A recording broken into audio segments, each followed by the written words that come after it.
And now, Talking Boys with the Boys.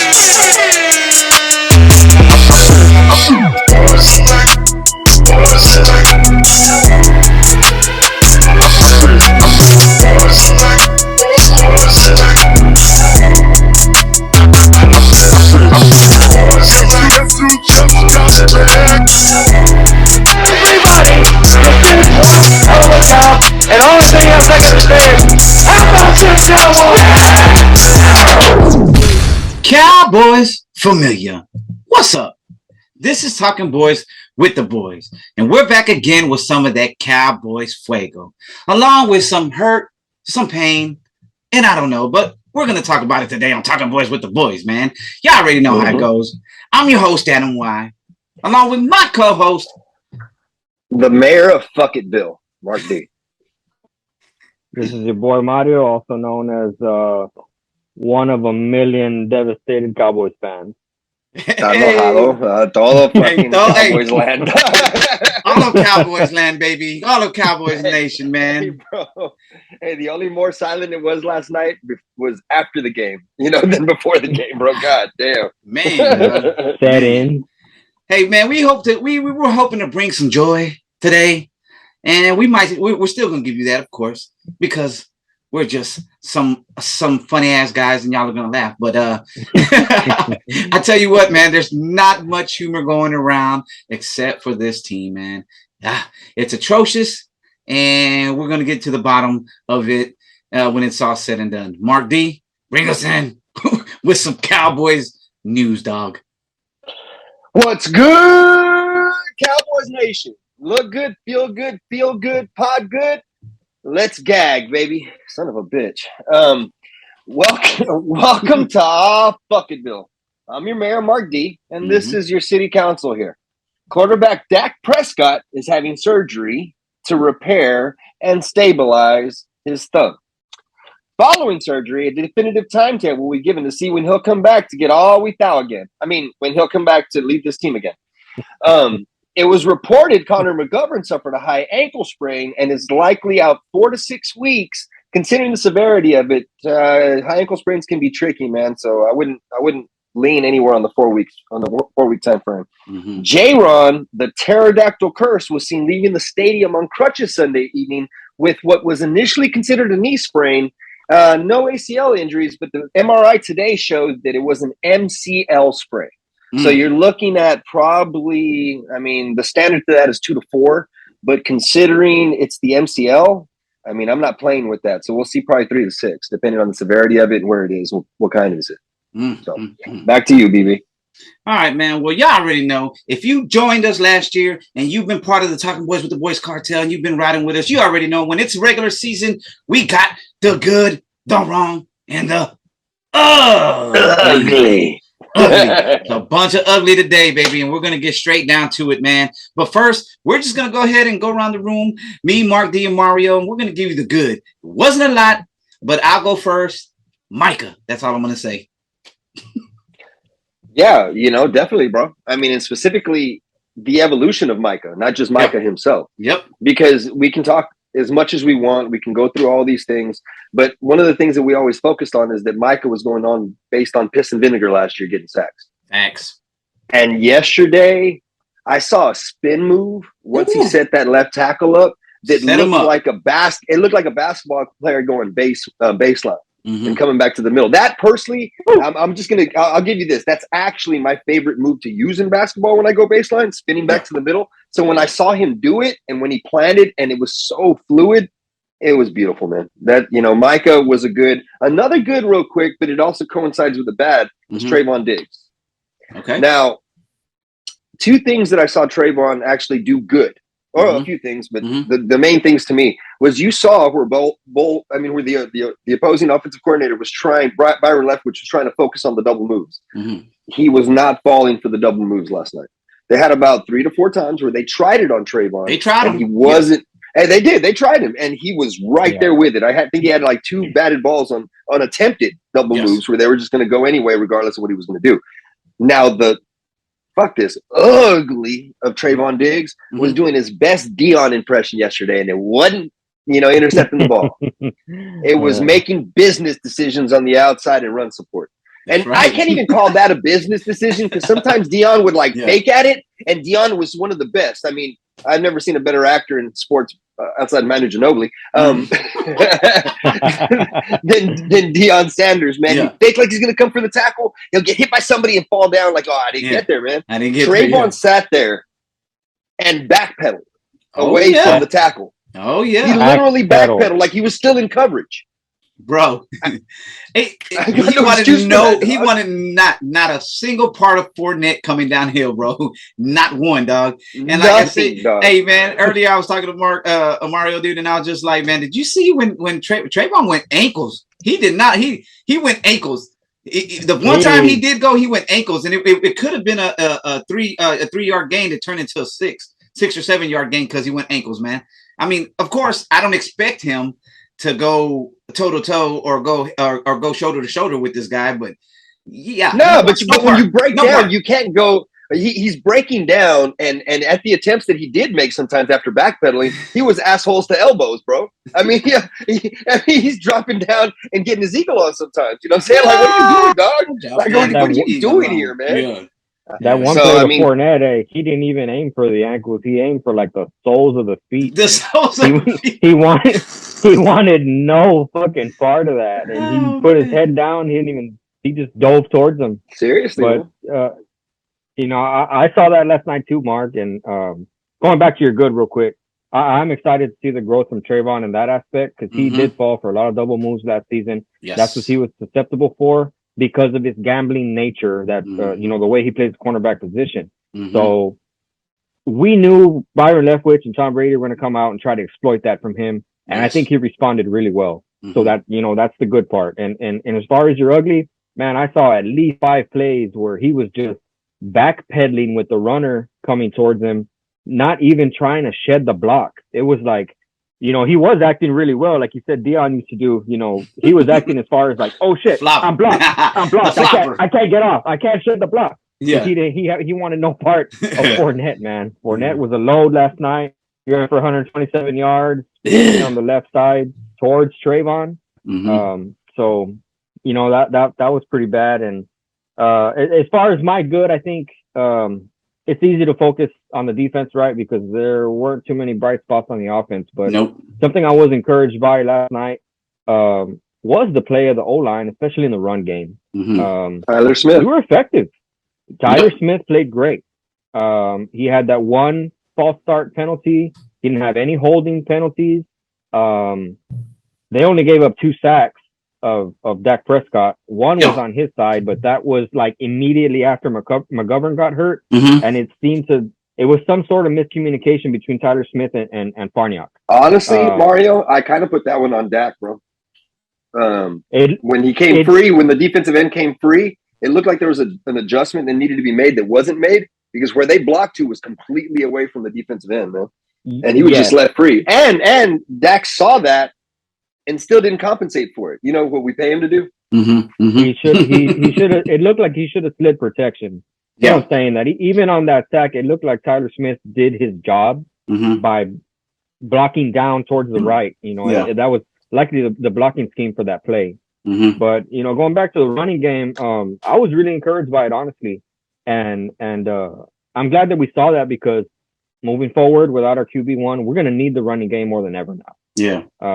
That was definitely a good too, Mario. 10 attempts, average 5.2 yards per carry. Zeke. Yeah. So yeah, man, it was great to see as well on the run aspect too, man. Going back real quick to my good, I know I just came in and said Micah, but hey, man, if he continues on the trajectory that he's on, that's two sacks a game. He's on pace for 34 sacks, man. Let's go, man. Something we ain't never seen before. But yeah, dude, he really had 2 sacks and a half. The whole game, like in the first half, dog. Yeah. And then they started compensating, and they started running at him and allowed him to just. Yeah, I think really what they did was they used his speed against him. They just let him pass Brady right the hell by. And it's not easy to sack Brady. It's not. He gets the ball out. He gets the ball out of his hand.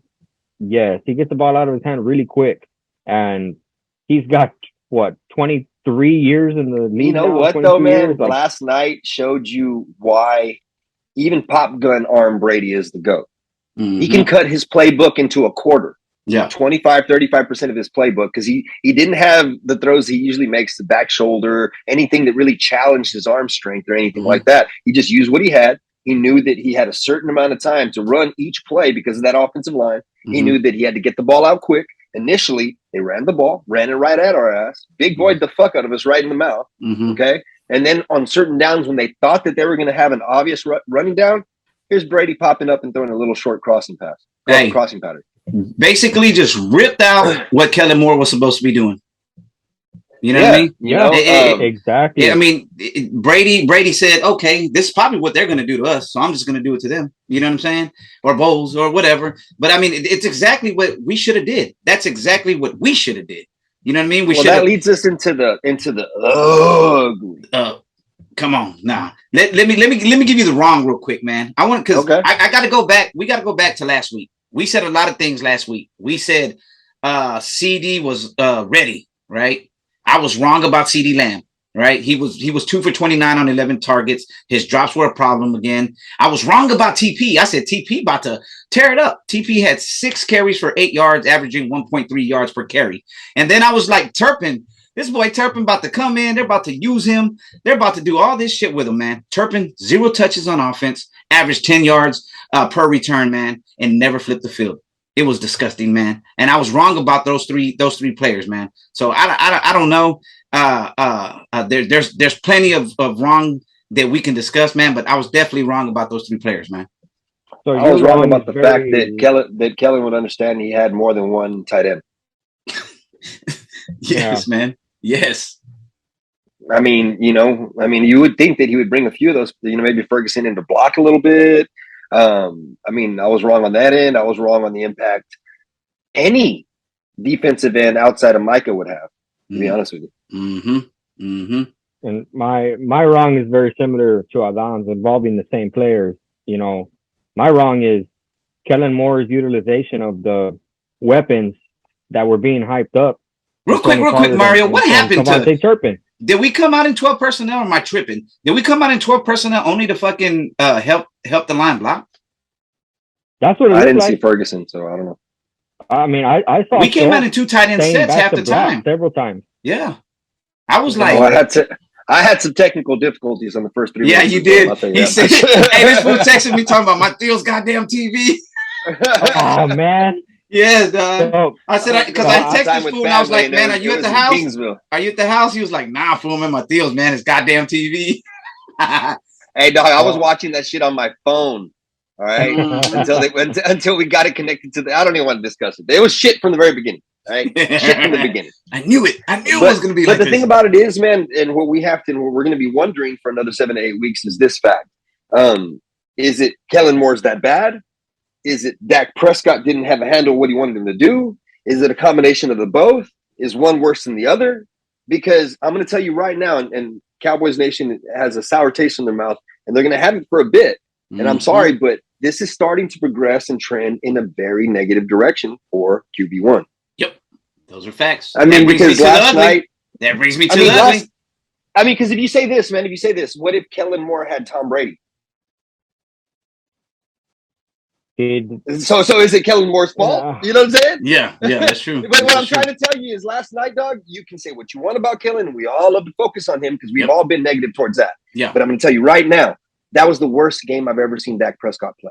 Yes. And no interceptions, not intercept. Dude, I'm talking about from understanding what they wanted in the offense and what they're trying to do, to pressing, to throwing across his body into triple coverage, to having the same stupid mistakes that he had last year. And I gave him a pass last year because I was wondering about the leg.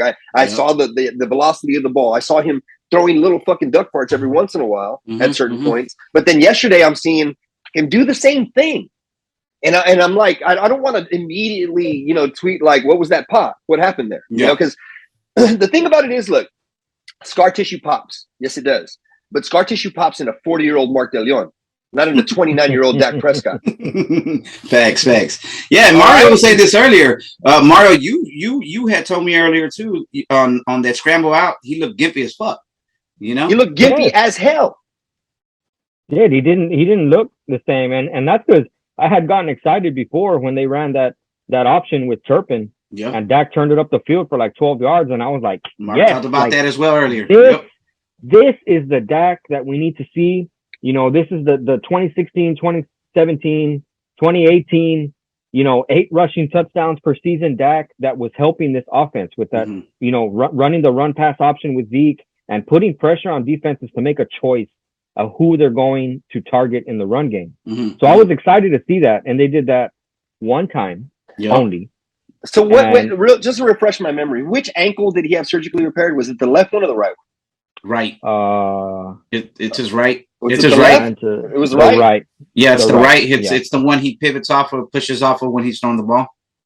Because from what I saw last night, when he rolled out to the right, that wasn't the right ankle that he was gippy off of. Mm. Okay. Which calf did he injure last year? The left. The left calf, wasn't it? It was the opposite of the ankle.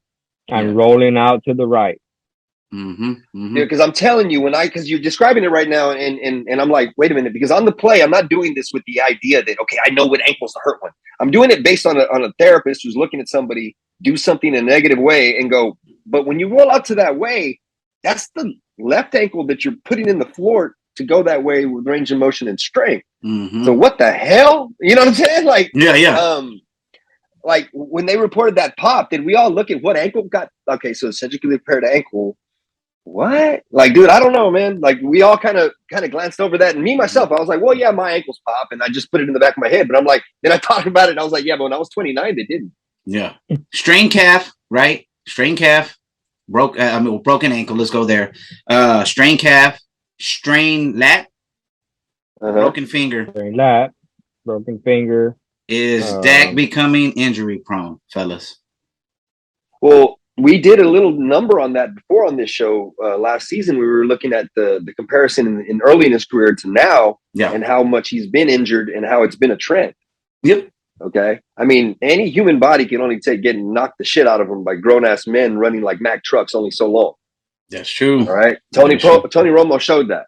Mm-hmm. So I mean that when you look at what he did though, man, look, my wife already talked me off the ledge a little earlier, from a head coaching standpoint, right? Yeah. He's like, well, how can you say these things about Dak? And it's not the performance itself, because we can look at it and go, damn, that was shitty. Yeah. The thing that worries me the most, and you and I talk about this all the time, big bro, is this look. 40-yard stare. Saw that last night. Mm-hmm. That's it right there. Dude, the playoff game, this game, he had it by halftime, guys. Yep. By halftime.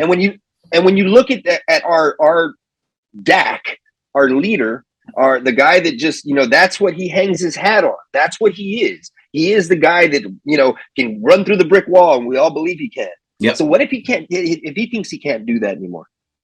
Exactly. So are we talking shell shocked?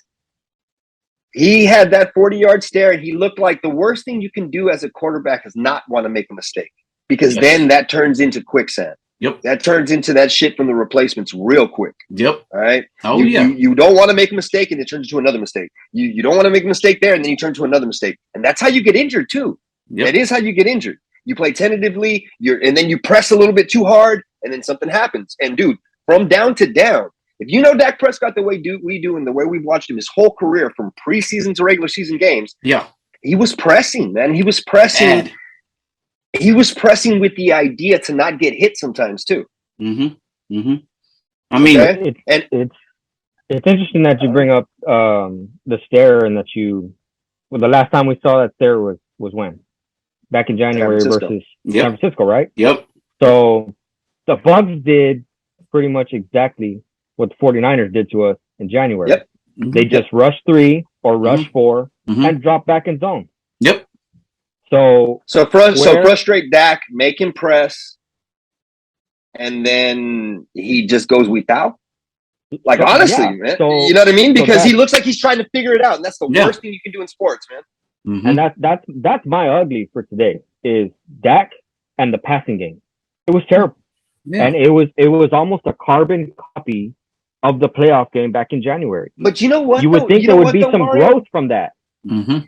But you know what, though, Mario? The thing about it is, the thing that pisses me off the most about this, and I hate to just preach on Dak, Yeah. but when Cooper Rush came in, the only reason those passes weren't completed is because he got a fucking noodle for an arm. It's not like the receiver didn't have the route wasn't there. It's not like the separation wasn't even, was there. Like, I'm looking at it like, hey, I don't know, man. Like, I look at Dak and I wonder a lot of things, man. I wonder a lot of things. There's already a lot of stuff flying in the air. There's always these different rumors. And I mean, I called you, was the first thing I told you about, 4 hours ago, bro? 13 million. 13. That's it. 13 million. That's what we'll eat if we trade. That's what we'll eat if we. That's what we're gonna eat. And I'm not that guy, dog. I'm not that guy because I'm not either. I'm gonna tell you right now. But there's question marks. There's finally. You know what? It took forever to this moment, dog. I gave passes to Dak Prescott. I gave to QB1. I went to bat. I try to fight motherfuckers and call them out their damn name because this guy is the guy. This guy has done so much that he really hasn't done anything. You know what I mean? But we've been here before, though. Yeah. Like with Tony Romo, we've been here before. Yes, right? And there's a certain point that he hasn't. He hasn't a pinnacle that he hasn't reached. Numbers are great. You know what I'm saying? I mean, if you're running the ball and you're able to run the ball efficiently and effectively, and you're gonna put up great numbers throwing, man. But last night the man went 14 for 29, 134 yards and 1 interception, bro. That is last night he was playing checkers backwards and Brady was playing chess. Yes, dog. Yes. It was last night was only the second time in his career he's had under 50% completion percentage. Yep. That's how bad it was. But the thing about that, Mario, is this. The thing that, if we had this guy in a contract for the next 6 to 7 years and I'd be fine. I'd be good. I'm like, okay, all right, let's see what we can do, right? Let's see what happens and what this progresses into. This is a 4-year window. We talked about it last year. Mm-hmm. 2 down. Yep. Okay. You think he's going to want what? Less money than he made on this contract? Yeah. We're going to have to pay him like a top quarterback continuously. Everybody understands that, right? As long as the numbers are there, and we're going to have to pay him to be good enough to all these problems that we've said compensate for. Yep. And we and I'm telling you now, man. As much as I hate the Joneses and this front office and some of the fucking shrewd moves they do, and we talk about them all the time, they fucking said, Dak Prescott, you are our quarterback. They left him out there to hang. You can splice it or however you want to say it, man. But they put him out there and they said, you got to make this happen. And he went out there and laid a fucking dud before he got hurt, though. Laid a complete fucking dud. I mean, I'll even take it a step further. It looked like he wanted to get the fuck off the field.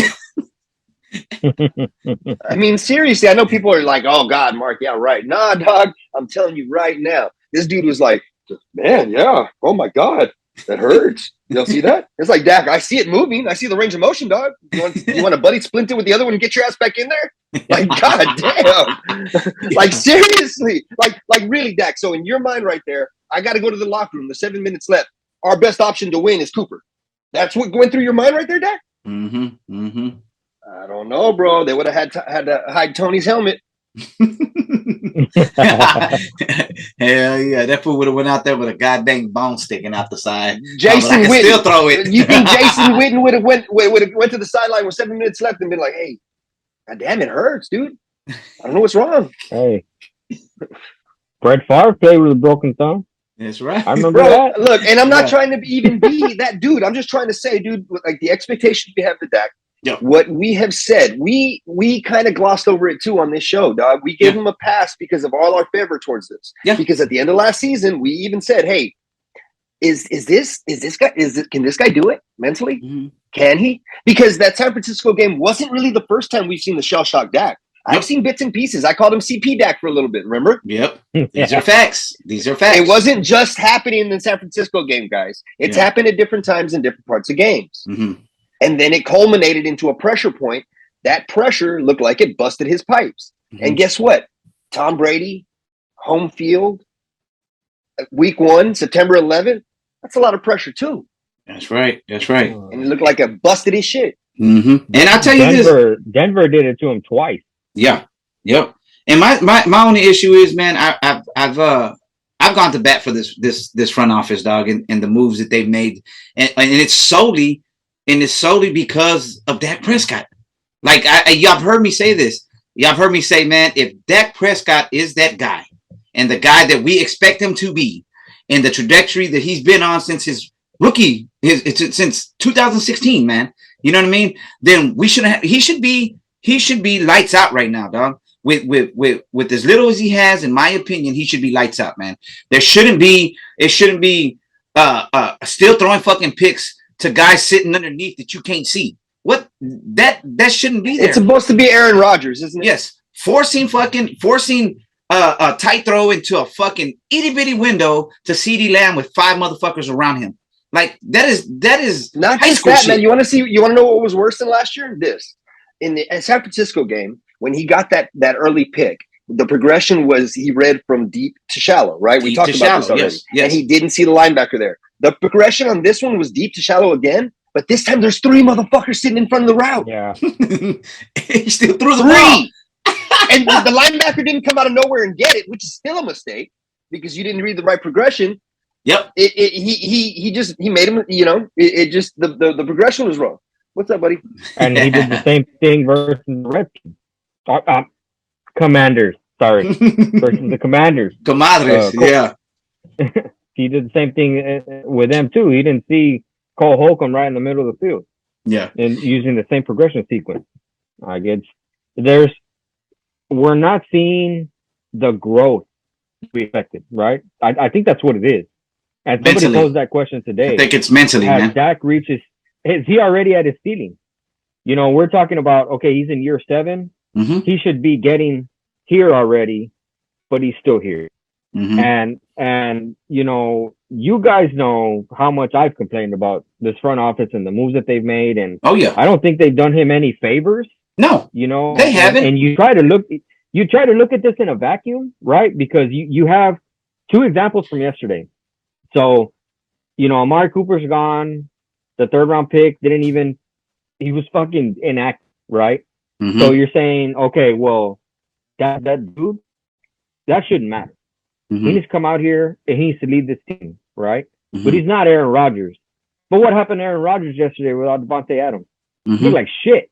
You know? Did. So the Packers did the same thing to Rodgers that the Cowboys are doing to Dak. But then you look over in Kansas City where Patrick Mahomes lost Tyreek Hill, mm-hmm. and he's basically got a bunch of wide receiver 2s on the field, mm-hmm. and they put up 37. Patrick Mahomes threw 5 touchdowns. Mm-hmm. Like, I'll give you what my cousin say. My cousin, right? Bien mexicano la madre. My primo was sitting there. He's like, "Mira, está receding, bato. Está receding. It's in a recession. Receding like a pinche hairline. Está receding like a hairline." I was like, "It's called regressing, pendejo, and it's a regression. Okay, está receding. Está pinche receding. Mira." Well, let's talk about that real quick. Let's talk about that, Mario, because you brought up a valid point, dog. So you said this front office did him no favors, right? And we expected way more from CeeDee Lamb. Way more. We thought this guy was about to come in. We thought he was probably going to go for 102 totes and just show up and show out, man. But then you look at the back half of this thing, man. And like you said, a 3rd round pick who was supposed to contribute this year came in and was a healthy scratch and got set basically for an undrafted guy in Dennis Houston. Didn't do much at all. Simi Fujoko, which is a 6th round pick 2-3 years ago. Noah Brown, who was a 5th or 6th pick 4 or 5 years ago, right? So we're hinging this on a wide receiving crew or room and that's one of my uglies. Ugly, this wide receiving room, dog, because these guys were, if you look back at what we had and in Amari, Gallup, and CD, Noah Brown was supposed to be just a special teams guy, right? So you're telling me we're trotting out there against Tom Brady and the Bucks with one guy who still hasn't shown that he can be a number 1 receiver and a bunch of guys who never caught a ball in the NFL, the backhand, and a guy that's been the longest tenured wide receiver on this team, but he's either been a backup to a backup or he's been a ace on special teams. And I don't know. Still, for me, like I look across the ball though, and I look at the Bucks. Yeah. And like I look at Dennis Houston in that game. Dennis Houston was getting separation, everybody. Number 17 was doing his job on his routes. As a third receiver to fourth receiver, he was doing a decent job. Noah, fucking up. One went through his hands. You know what it looks like, man? There's practice players and there's game time players, right? Dudes that are during practice, one-on-ones, they're doing amazing things. You see no deficits there. Everything looks amazing. The lights come on. Yeah. And things go south. And they're supposed to do their job the same way they were supposed to do it when everything was going north. And they just can't do it.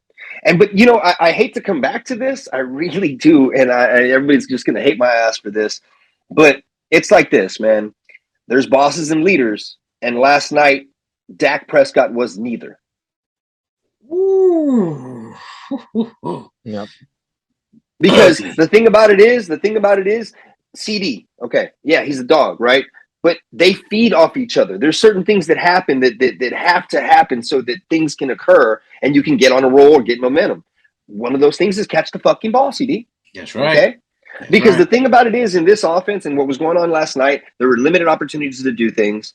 We got those opportunities and then they were dropped. They were dropped. Or we got those opportunities and Dak underthrows the ball, reads the wrong fucking route completely. Yes. Right? Or checks himself out of the goddamn game. I don't know. You know, so I really, but the thing is, man, I'm really, that's a problem for me, dog. It really is, man. Yeah. I pay you, or not I pay you, but the Cowboys pay you to at least sit in there and take your ass whipping with everybody else. That's right. It's a broken pinky. It's a broken finger, everybody. Now you're going to hate me for this. Sit your bitch ass down. It's going to hurt. It's going to hurt.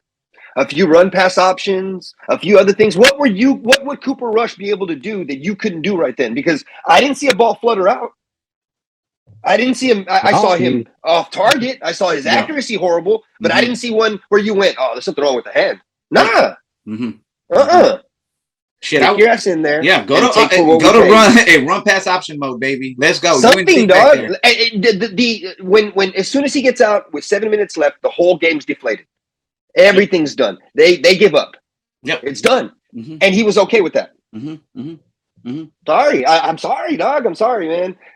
It's just there's certain things that I expect out of that position. Yeah. And I don't give a damn if you're off. I don't give a damn if you throw 5 fucking picks. I don't care. The things that I do need out of that position, I'm questioning now. And those are supposed to be innate to this man. That's what everybody told us. Okay. And I bought into all that. And now it's looking like bullshit. I'm sorry, dude. I'm not gonna rag on him. I know his personal issues. I know what happened last year. I got you. I feel for you, homie. That's cool. But at the same time, that can't be my quarterback then. Yeah. Yeah. And because I'm sorry, dog. Then you got to go and be a coach somewhere. You know what I'm saying? Like I feel for him. I got everything. I got all those things. But at the same time, it's getting to piss me the fuck off now. And I can't defend you on some of this shit. I'm just laughing because I'm just imagining, the Jones probably aren't happy about any of this either. You know, and they're always talking about, we paid Dak this money, and he's gonna go out there and be QB1. I could just hear Jerry Jones like, Dak broke his right thumb, but he's got a left hand, so he's gonna give it the old college try. Go out there and throw with your other hand because we're paying you $40 million. I just hope from my own delusionally obsessed brain that Steven is sitting back there with like notepads going, I knew we should have done this, or I knew we shouldn't have. I can't wait to shoot, kick daddy down the stairs when I can. I don't know, man. Yeah. Seriously. I really think it sucks that, despite how bad he played last night, of course, we all wish he hadn't gotten injured, right? But whatever happened. But I really wish he hadn't gotten injured because we're going to be stuck with this narrative of Dak until he comes back. He had. But guess what, Mario? And guess what, bro? What if he comes back and does it again? Because it's on his throwing hand. Yep. You're not going to get any throwing done between now and when you're able to get on the fucking field. That's right. Which will be about week 7, week 8. And it's another, and I'll take it back to this again. It's another injury, and it's the injuries that have this man in CP mode in the 40 yards there, scared. You know what I'm saying? And one of my issues with this thing, man, is if he's not happy with what this organization has given him, I mean, bro, say something. Shit. You're the quarterback. You're the fucking quarterback. At least Tom Brady. That's why he ain't a Patriot no more, because he wanted to say something. Well, yeah, if that's what it takes, man. But you cannot come up here and say no. You're right. Say, you know what, guys, don't panic. Everything's gonna be okay. Those were his words. Don't panic. It's gonna be okay. No, it's not, Dak. It really ain't, bro. It's time to panic. It's time. I mean, think about it, bro. Think about it. He comes back, right? And he's gonna. I mean, they have the date is like October 30th, somewhere around there. Yeah. And let's say he steps right in, he goes, and he has a horrible game, and gets injured again. Yep. We've seen it with Romo. Are we going to give it another chance? 13 mil. With Romo. 13 mil. He broke clavicle. We were all, hanging on for dear life until he came back versus the Panthers and broke it again. But Romo, we all remember when he got asked out too. That Eagles game helped him 100%, ready to go. Let's go. All right. So what's the question? We getting Dak in? Are we leaving Dak in, or are we putting Tony in? We'll let Tony throw a fourth quarter touchdown. All that bullshit. Yeah. That's when you're like, okay, you made your decision. Okay, we got that. Cowboys Nation needs to decide what they want to do right now, to be honest with you, because you're either pulling for a 3-3 until he gets back. Yep. And let's just talk about that. Like, everybody's spouting off at Jimmy G. Jimmy G ain't Jesus, guys. And he had worse weapons than Dak did here, okay? And you have to realize what it's going to take to try and get him. And not just that, because San Francisco ain't sold on old boy. They started yesterday. That's right. And San Francisco ain't going to do us no favors. Hell no. If I'm them, I'm sitting there going, call me next week after you get blasted by the Bengals. Thanks, man. All right, well, that's a good segue. That's a good segue, man. So, any optimism for the rest of the season, fellas? Is there any ounce of optimism? Yes, there is. Okay. Yeah, there is, man. Because I'm the type of player who, I mean, not the type of player, but the type of fan who looks individually at certain things, right? And I like to see things progress. You have to see things progress, because let's say this team, everything starts getting put together on the defensive end. Let's say things start working, meshing together, and it looks like there is a chance to do something. Well, then look, I'm not going to not watch the games, and it's not like I'm going to watch the games and hope for negativity. That doesn't happen. I'm sorry, can't do that. Not going to sit there and go, fuck, we're close to winning, but I really hope we lose this. Yeah, right. Okay, I can't be that dude. So I understand what 0-17 would do, but I can't live my cowboy life doing that. Right? Yeah. So my optimism is to go watch number 11 and to watch what I already saw, which was an evolution of his game. What I would like to see this season that I didn't see last season, that I wanted to see as an evolution, is him take a fucking game over from the defensive end. Yep. That would be nice to see. I don't give a damn. I'm 1-16 and I saw that. Yeah. Definitely. I gotta agree with Mark here. Despite the disappointing way we've started this season and the way we've been disappointed before, there's always got to be optimism. And for me, the main thing is this is not a season-ending injury, right? So we're talking about when was it? I forgot which season was a complete. Aside from 2020, of course. Like 17. Which one was when he got? Yeah, it was like a complete season-ending injury. It's like okay, lost all hope. But what they're saying today, they're projecting him to be back, like Mark said, on the 30th versus the Bears. Right. So that's if we go and look at that. I actually got that in my notes here. So we got at home versus the Bengals, at the Giants versus the Commanders, at the Rams, at the Eagles versus the Lions. I'm seeing 2-4 there, but as good as our defense is, it could be 3-3. Yeah. So our offense was absolute trash last night, but you also have to look at the opponent. It was the Bucs. That's a damn fucking good team. They got Tom Brady. They got players on defense. And either way you chop it up, it was a close game last night, and the defense kept us in it. So I think they can do that for us with lesser opponents that are coming up on our schedule. So let's say we go 3-3 from here until then. and we're 3-4 with Dak coming back, fuck yeah, there's a chance. Fuck yeah, there's a chance. I swear to God, if I see Cooper Rush shit the bed this next week, right? I don't give a shit. This is how the kind of fan I am. I want to see what Ben DiNucci got. Shit. Will Greer. And I what I'm really trying to say is something I don't know already because I know what Cooper Rush has already. All right. You saw it on full display last night. He's either on or he's off. I mean, there's no on for him. He's kind of half on, you know. He's never really just on. And that's going to be tough to watch at certain times. I would be happier as a fan to see something that I could actually be like, hey, y'all see the Nucci's Rico ass out there throwing 40, 50-yard sidearms and shit? Because the other side of complaining about Dak is, okay, Mark, well, what do you want? That's right. I don't know, man. It's me bitching. It's me bitching about generally what I see. But I do know that I'm not going to give up, and you try to stop me from watching a fucking game Sunday. That's right. That's right. My level of optimism, dog, is it's low, man. It really is. And I've tweeted this, and I've been saying this the whole time, man. I do not want to watch Cooper Rush for 8 weeks, man. You know what I mean?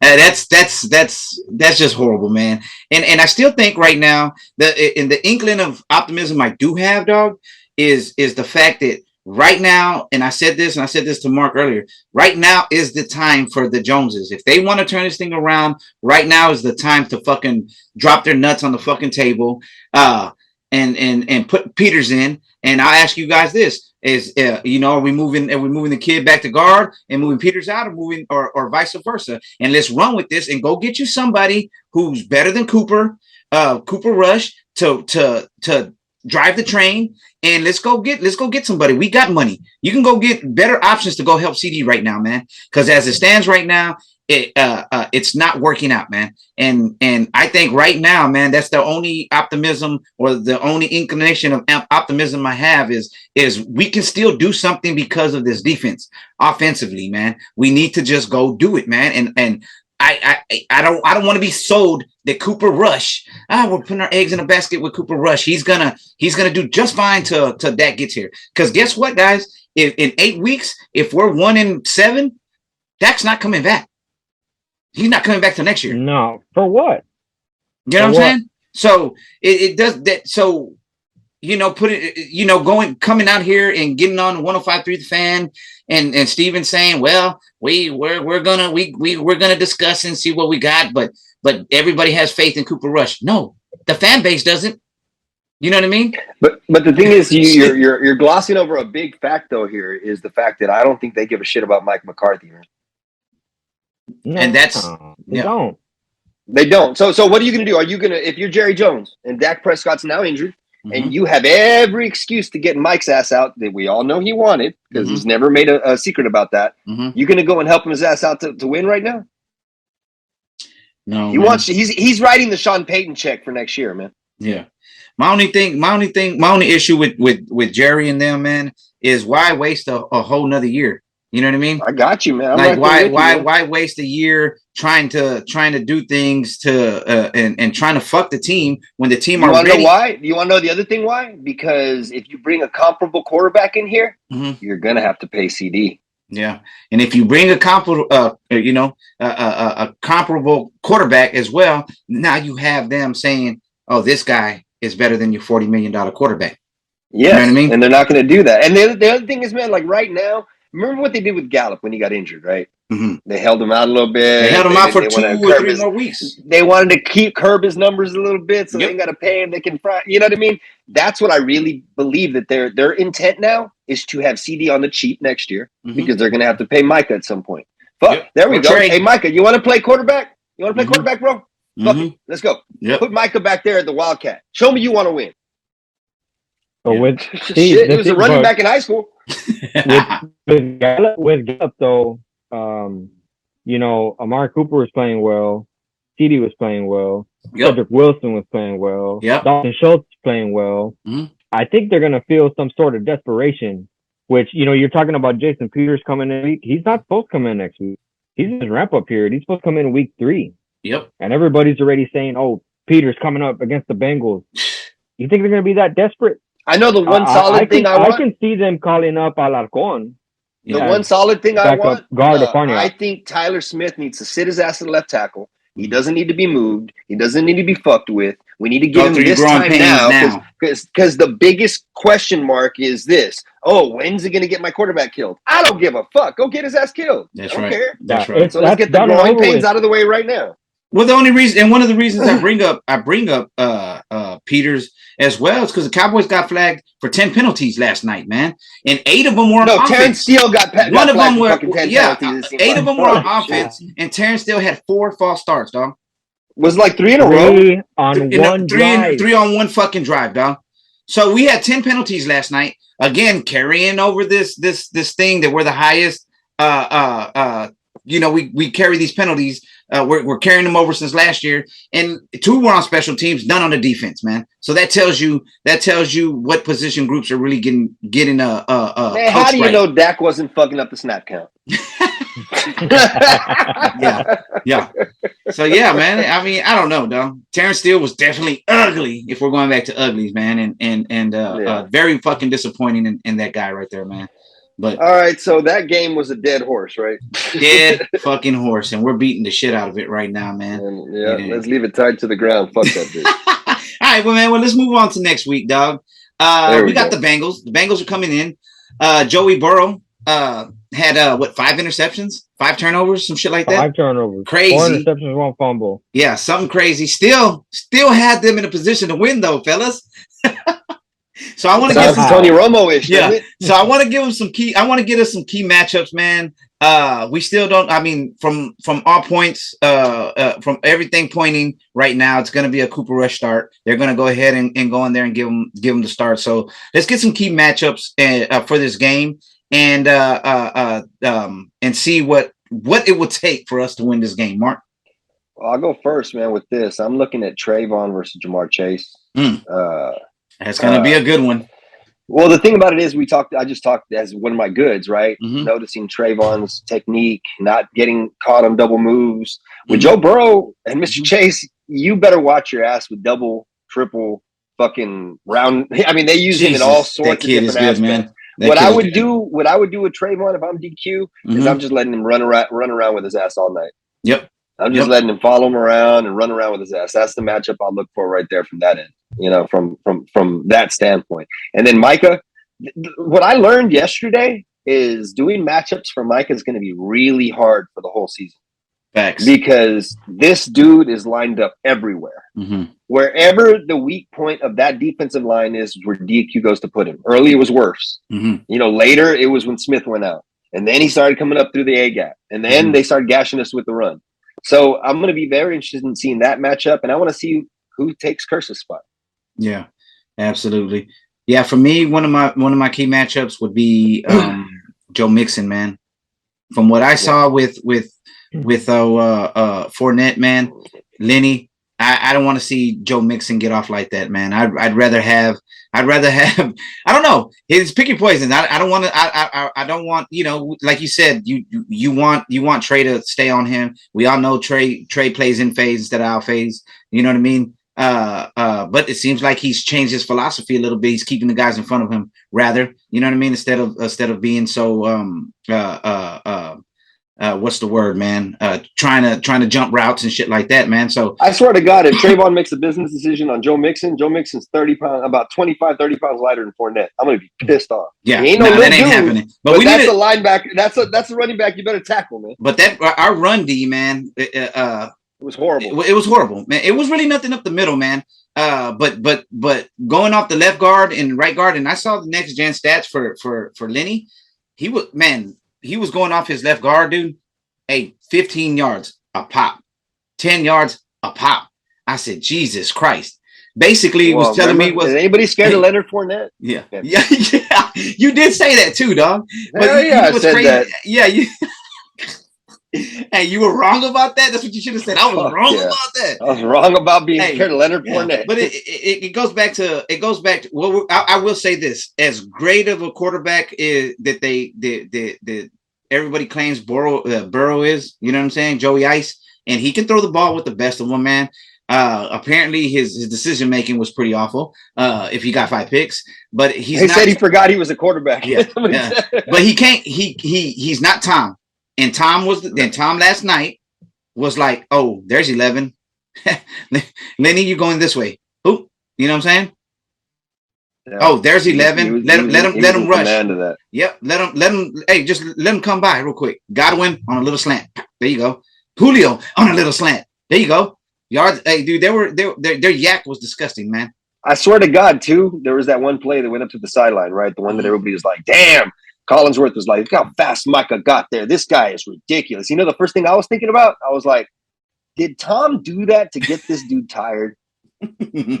Yeah. Seriously, I'm like, I think he's tired of seeing that dude come at his ass every damn time. He doesn't care if he get whatever he gets here. He's going to string it out, run a toss, and all right, use that 4-3 to get 20 yards that way, bro. That's right. Run across the field. And then we're going to run a short pass on the next play where you were, and we're going to get a first down. That's right. And he sure did. He ran across the fucking field and yeah, he did. He ran down about how fast he is and everything. Yeah. But did you see Micah afterwards? Micah was frustrated and tired. Puffing. And Brady straight up to the line. Let's go. Quick. Yep. Like, I got you, dog. Yeah. So like I said, man, one of my key matchups is definitely this run defense, man. We need to see what these guys are going to do. And I want this pass rush also to get home. You know what I mean? La'el Collins was getting whooped. I know everybody says it was TJ Watt that was a world beater, but hey, you're gonna have to face your guy, fucking D-Law, and you're gonna have to face Michael Parsons. And Michael Parsons definitely is a world beater as well. So you can't. So guys out there saying, well, that was TJ Watt. Well, this is fucking Michael Parsons. You better believe it, baby. So if anybody's gonna whoop that ass, it's gonna be Michael Parsons, man. And if another guy's gonna whoop that ass, it's gotta be D-Law, man. But I need to see something from these edges. I need to see Joe Burrow on the ground.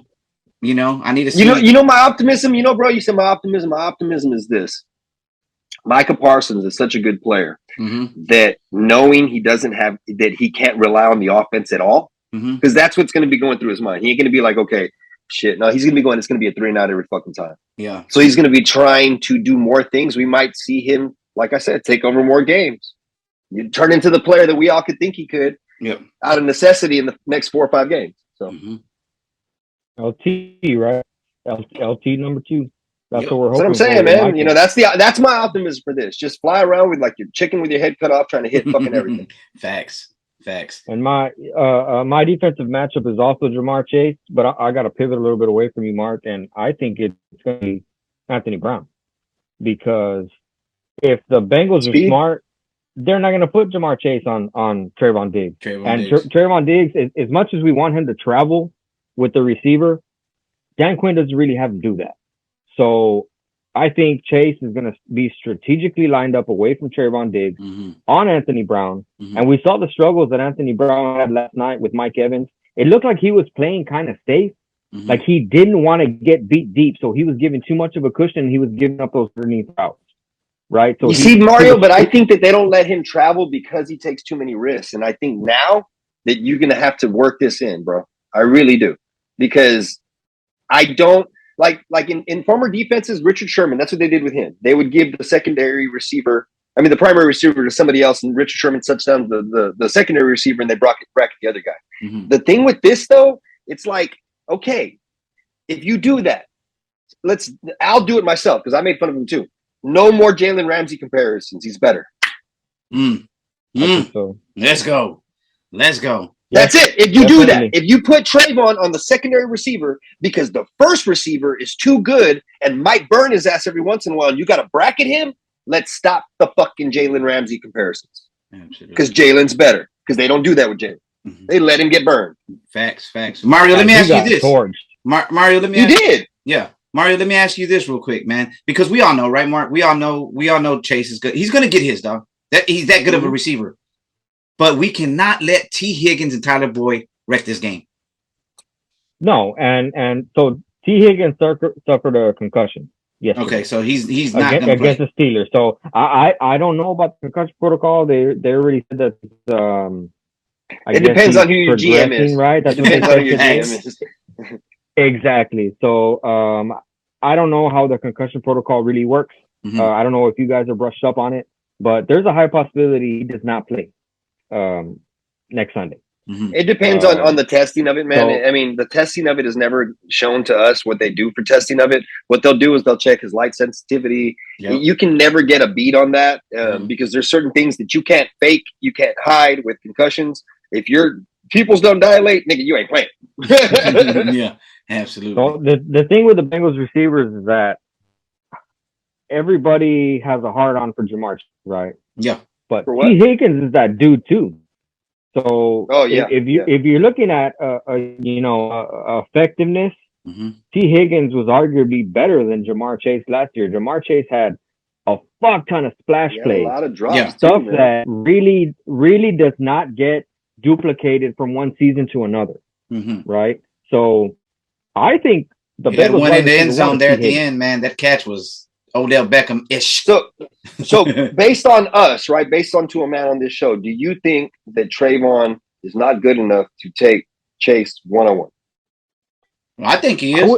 I think they'll go back and forth. I do. I think Chase is going to get his. I think given what we're seeing now, like what we saw when Nolan was the defensive coordinator in that season when Dak just went down and we didn't have anything else out there, there was a lot of stuff that developed that year. Trayvon developed into a better player with all that shit that was going on. We saw that the next following year. Yep. I want to see some stuff, man. This defense has to carry us to a certain point, but I also want to see the progression of it because I'm going to tell you, man, what I saw in that first game from pass coverage, I don't see why you can't put him on the best receiver and see what happens. Follow his ass. Let's see what happens. Since we're talking about wide receivers and DBs, let's flip it, man. What CD better not get locked down by Cheeto Bay Awuzie, dog. Oh my god. I will be I would go fucking nuts, man, if this happens, bro. Well, then you better start bubbling your lips right now because I don't know who the hell's gonna fucking get the ball out to his ass. All right. Yeah. Damn. Carlton Davis for the Bucs was supposed to be their liability. At the corner, the weak link, and CD didn't do shit. Yeah. And the Bucs didn't do anything special. They weren't double teaming him. They were just playing zone. And CD couldn't get separation. Yeah. And then he dropped the 2 passes. Man, I'm gonna tell you what, man. If Dennis Houston got to just be a third or fourth receiver with an adequate quarterback, I do think the dude can play. Yeah. I think that it wasn't just Jalen being so bad. What I saw last night is that dude can play, man. The lights came on at big time, and he wasn't shying away from it. Yeah. Yeah. He had the first reception of the season from a wide receiver. He did.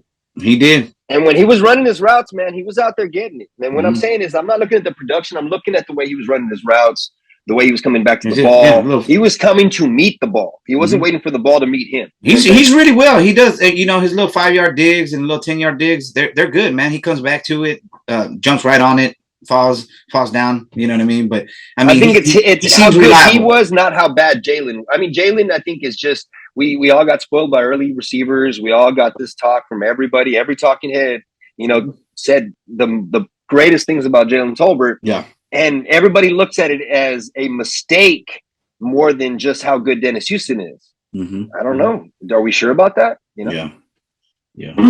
I'm definitely. It's just the optics of that, Mark. No, I know the way. Many people care about optics, but it's and I voiced my opinion on this. If the shitty part about it is just that Jalen Tolbert got drafted and NFL ready kept getting thrown around by Steven, right? Like, so. Well, not just Steven. Jeff Kavanaugh, ready, third round pick too. I mean, it wasn't just Steven Jones. It's people who were in the know. You know what I mean? Everybody said it. Everybody was saying it, which makes it that much worse. So you're telling me your NFL ready third round pick is not good enough to be over. But you see, though, Mario, if we win the game right now, we're touting how good they did, how good of a decision they made to see that Dennis Houston is better than Jalen. But we didn't win the game. I mean, seriously, it was terrible. I know, but not because Dennis Houston sucked. What I'm trying to say is, I'm with you on that. But the first thing you said was Steven Jones. No, man, those scouts were wrong. Every motherfucker on the radio was wrong. That wasn't just Steven Jones saying that. Yeah. I mean, there were motherfuckers making fun of me about Jalen early on when I said Noah was going to be the number 2. Player personnel, personnel, dog. Will McClay was wrong. Signed off on this guy. You know what I'm saying? He signed off on all these fucking picks, bro. He signed off on a third round guy that got set for undrafted guys, and he signed off on a second round guy that only got 9 snaps last night.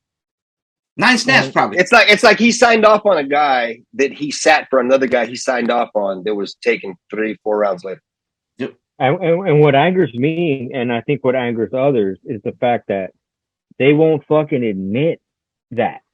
They come up with the excuse, well, you know, Dennis Houston, Dak is a lot more comfortable with him. Well, Why is Dak more comfortable with him? Well, let's throw the other Dak more comfortable with the third round pick. The other fact out there is Dennis Houston had as good a day as Mari Cooper.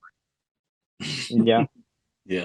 Yeah. So we can't sit here and go, God damn, if we had Amari. Yeah. We would just be sitting here pissed off paying a high-priced receiver for doing nothing. Yeah. Well, Mark, I mean, Amari Cooper had Jacoby Brissett throwing him the ball. You know, that's who it looked like was throwing the fucking ball for us yesterday. Touche, dog. I mean, I'm sorry, dog. Okay, dog. Hey, I mean, I got you, dog, but yeah. Well, man, I don't know. Winston made Dak look bad yesterday, bro. Yeah. It was horrible, man. It was horrible. All right, dog. Well, let's wrap this thing up, dog. We've been on here for a minute, man. It's a somber Monday. It's supposed to be a murder Monday, man. Hey, there's more games going on this season, but yet right? We were murdered. Yeah, hell yeah, dog. Shit. It's bad. It's bad, Cowboys Nation, man. It's bad, but guess what? We're gonna stick this shit out, and we're gonna keep bringing all the facts. You know what I mean? And we're gonna keep. And you never know. You just never know. There's my tidbit of optimism. You just never know what might happen. But hey, man. So let's get this score. Who wins in a wild prediction? Mark D. Wild prediction is we win. Wild prediction is we win, bro. Oh, I don't know what the score will fucking be. I'm the one who said last year Cooper Rush would pull out a win in Minnesota. He did. I say he pulls out a fucking win right here. All hell breaks loose in Cowboy Nation, baby. I don't know if he fucking does good. I don't know if he does bad, but I know we get a win. All right. And I'll say it's a knockdown drag out, and it's fucking 14-10. Man, I think. Go ahead, we're gonna go back to those 10-6 games of the early 2000s, right? If you don't, you just bullied yourself, dog. Like, God damn. I mean, look, you know how hard it's gonna be to pick these motherfuckers to lose. Yeah, man. For me, let me go, Mark. Man. Let me go, Mark. I'll let you. Mario. I'll let you contemplate. Go ahead. We lose 17-7. Wild prediction is. Wild prediction is we get to Joe Burrow 5 times on his ass, and he still beats us 17-7. More wild prediction. Okay. He gets hurt. This guy. I want everybody to go down too. Yeah, so this is this is a cop out for me, man. But it's hard to make a prediction when we have no idea what this team's gonna look like coming out. So for me, it's 2 different things. Either we win a close one because our defense kept us in it, and we harassed Burrow into another 5 turnovers like the Steelers did, or we lose like fucking 35-9, man. Like it's one of 2 extremes. It is, dude. Like I always say this to that sentiment. I'd rather lose close than lose big, because losing big let me know I shouldn't be there. Yeah, facts, man. All right, well, y'all heard it here first, man. Mark D is calling his motherfucking shot. Wild prediction is we pull out a win and Cooper Rush gets the praise, dog. Hey, man. Hey, but then we try to sit his ass down the next week. Hell yeah, man. Hell yeah. And before we go and get out of here, I just shout out to Domingo Smith, one of the winners of the t-shirt giveaway, and shout out to Judy Lozano also, man. One of the winners for the giveaway as well. I'll be ordering y'all shirts, have them ordered already, and be shipping them out to y'all soon, man. But thank y'all for rocking with us, man, and thank y'all for doing it. And we'll host another one in the near future, maybe, and we'll see how it goes. But yeah, shout outs to them too, the winners of the t-shirt giveaway, Talking Boys with the Boys Cartel, baby. But y'all already know how it goes. Judy's my coworker. She's cool, man. Oh hell yeah! Well, go Cowboys, baby. Cowboys for life. All the time. Vida. Hey, but y'all already know how it goes, man. Hey, everybody out there, thank you for. Well, you know what? Y'all know where to find me.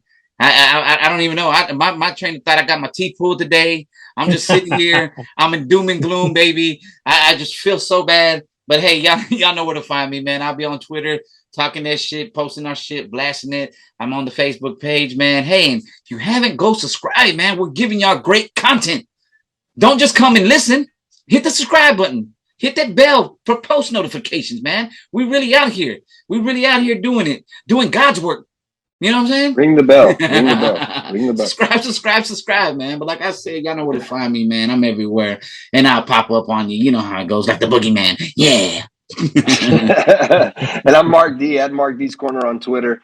I'm going to give you a little just hint on me to give you a little idea what to do there. When I buy something, I throw the receipt away. So those of you that are adding me with receipts, I don't give a fuck. Yeah. I don't.